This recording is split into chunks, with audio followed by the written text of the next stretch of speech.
Fini. Quiconque, y compris toi, mauvais type là, méchant là, si tu es né dans le royaume, tu es plus grand que Jean-Baptiste.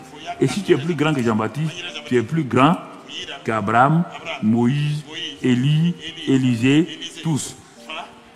Misérables, incrédules. Vous ne croyez pas à ça. Vous ne croyez pas à ça. Donc, Moïse est plus grand que toi, parce que son nom est ici. Hein? Élie est plus grand que toi, son nom est ici. Vraiment, quand je parle aux chrétiens incrédules, vous m'envoyez les flèches, je me tourne, c'est pourquoi je regarde ici maintenant. Les incrédules de gauche, là, il faut changer. C'est Jésus qui l'a dit. Le plus petit né dans le royaume, par rapport à Jean-Baptiste, quelle est sa relation avec Dieu? Quiconque est né de Dieu est quoi? Hein? Il est fils, enfant de Dieu, oui ou non? Jean-Baptiste est enfant de Dieu? Il est quoi? Serviteur. Dans ta maison, ton serviteur est plus grand que ton enfant. Hein? Alors là, tu dis baga baga ta bouche là. Dis ça avec Dieu aussi. Je suis enfant de Dieu. Fils de Dieu, fille de Dieu. Je suis grand. Voilà. Pourquoi tu marches comme ça, dodu, bossu, ventru?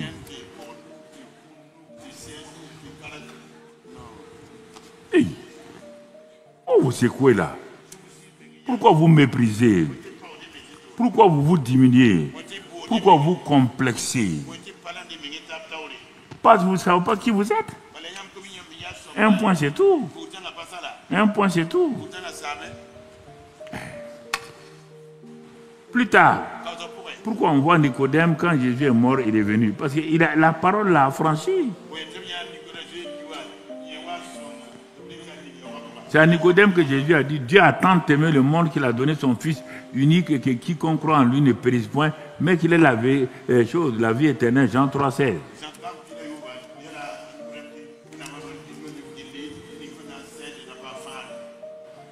C'est lui qui a dit que par sa parole, dans Jean 1, verset 1 à 5, tu notes ça, tu vas le lire à la maison. Il dit au commencement était la parole était avec Dieu, la parole était Dieu. Bon, tout ce qui a été fait était fait par la parole. Elle était au commencement avec Dieu. Rien n'a été fait sans la parole. Rien. On n'a pas dit la prière. Rien. Toutes choses ont été faites par la parole et rien de ce qui a été fait n'a été fait sans la parole. La parole précède la prière. Il faut la parole pour pouvoir utiliser la prière. Par la prière, tu révèles la volonté de Dieu. Et c'est pourquoi il dit à Jérémie, moi je veille sur ma parole pour l'exécuter. Je ne veille pas sur vos prières. Il ne faut pas perdre ton temps. Dieu ne veille pas sur tes prières. C'est pourquoi les gens meurent, ce n'est pas un problème. C'est pourquoi les gens ont des problèmes. Dieu ne s'intéresse pas à ça. On dit, mais Dieu même on ne comprend pas. On comprend Dieu par sa parole. Pas à cause de ses besoins. Il dit, mais tu as vu, la tour est tombée sur les gens l'autre jour là. Ils sont tous morts. Ah, donc ils sont méchants. Ah, les gens disent, on ne comprend pas. Il dit, j'ai dit de ne pas faire ça. Ils ont fait. La société d'électricité est invitée à venir dans ta maison pour mettre le courant. Pourquoi vous ne comparez pas le naturel et le spirituel chaque fois? Dieu est l'auteur du naturel, il est l'auteur du surnaturel. Il a permis aux gens de découvrir l'électricité et de faire de grandes inventions avec l'électricité. À cause de ça, je vais à la société d'électricité et je demande que j'ai besoin d'avoir l'électricité chez moi. On dit, ah oui. Alors, ici, c'est la source même de l'électricité. Tout vient d'ici. Et c'est pourquoi on a mis des fils partout pour arriver dans les maisons. Bon, donc il n'y a pas de problème. Ils viennent chez moi. Ils apportent, leur fil est là, ils viennent brancher donc, le compteur à mon mur ou bien à l'intérieur de ma cour dans une maisonnette.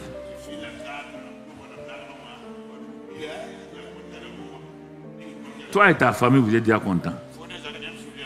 Et quand ils ont fini de mettre le compteur, ils ont dit, messieurs, nous on s'arrête là.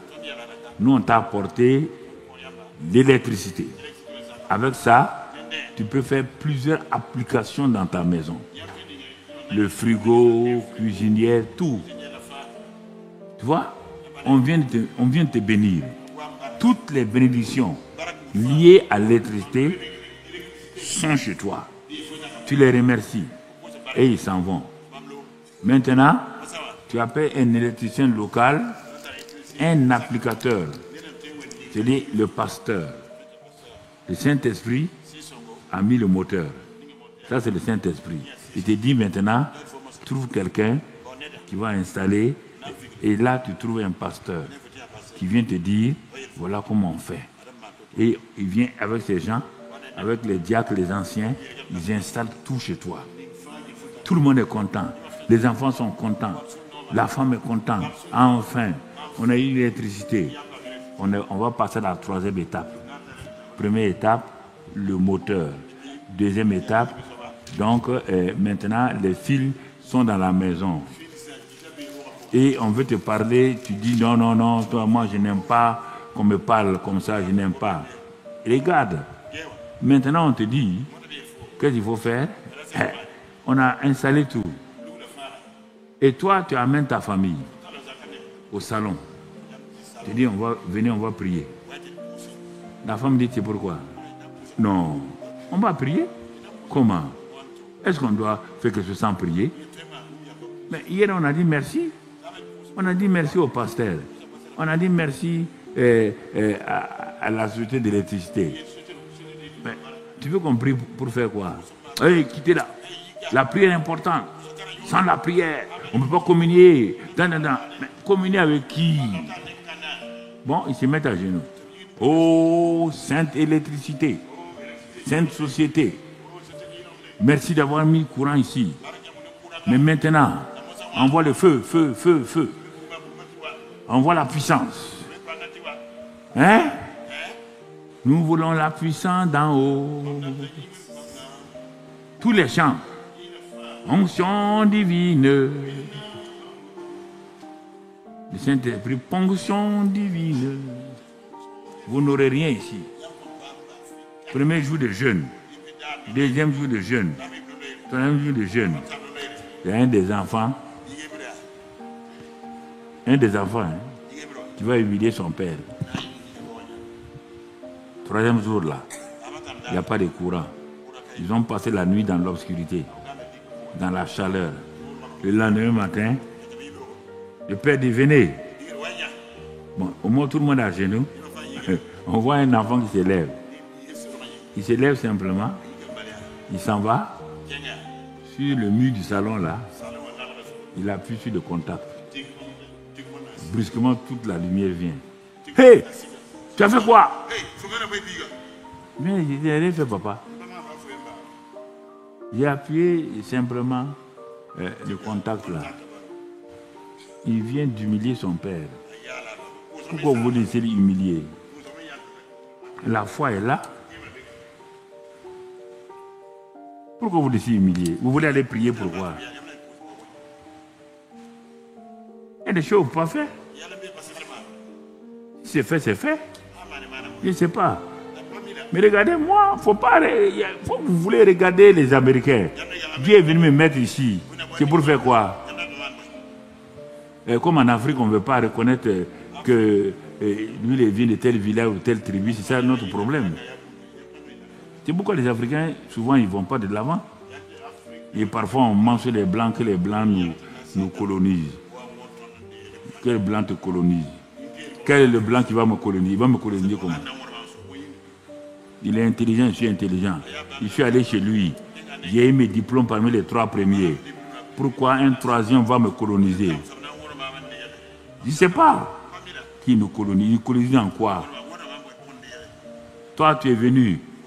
Dieu t'a donné l'or. Et et tu pars et vous asseoir sous les baobabs.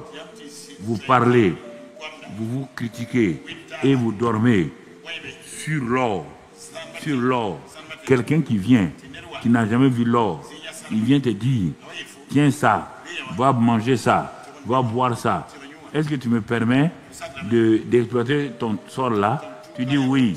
Il vient devant toi, il enlève l'or, il s'en va. Tu l'appelles colonisateur. Tu es bête. Colonisateur en quoi? Tu as l'intelligence, il a l'intelligence. Non, je préfère choquer tout le monde. Hein.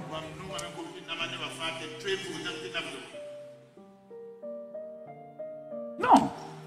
Hé, toi qui es assis, je vois, tu es assis à la télévision, tu es grand là. C'est à toi que je parle. Tu ne peux rien me faire. Sois intelligent. Quel colonisateur? Quel colonisateur? Il n'y a pas des Africains qui colonisent. Regardez les gens qui, dans les maisons qui nous colonisent là. Si tu es colonisateur, il y en a parmi les Africains. Il y en a dans ton village, même dans ta maison. Ton oncle peut être ton colonisateur. Hey, il faut m'écouter. Il faut m'écouter. Hein? Je ne vais pas arrêter parce que je parle comme ça là. Si tu as peur, tu sors. Rapidement. Il faut sortir, aller. Et on dit, vous connaissez la vérité. La vérité vous rendra libre. Toi, tu veux prendre tes échecs, mettre sur des gens. Tu prends tes échecs, mettre sur les gens. Quand je suis allé les États-Unis m'ont invité, je suis allé en 87. C'est eux qui m'ont invité. Ils m'ont dit, on va aller maintenant à Manhattan, on va aller, quoi. Je suis allé voir. J'ai vu en Amérique la plus grande puissance. J'ai vu là-bas, mais j'étais choqué. Les Noirs là, assis partout. Sur des chaises. La drogue là coulait comme ça. La salive coulait. Et puis ils parlent. Quelqu'un m'a dit, il ne faut pas rester ici trop longtemps. Hein. Ils ont des revolvers. Sans savoir quoi, ils peuvent tirer sur toi. J'ai dit au guide, parce que le gouvernement américain avait mis à ma disposition un guide. Tu t'imagines, hein? Je ne suis pas n'importe qui. Hein?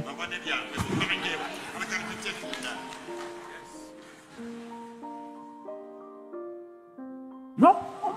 Dès que je suis descendu, je suis venu avec ces UTA ou ces Air France là. Dès que j'ai mis pied à New York, je vais sortir. Il y a un guide qui dit, il a dit, are you Mr. Carabro? Il dit, yes. J'ai parlé mon anglais académique.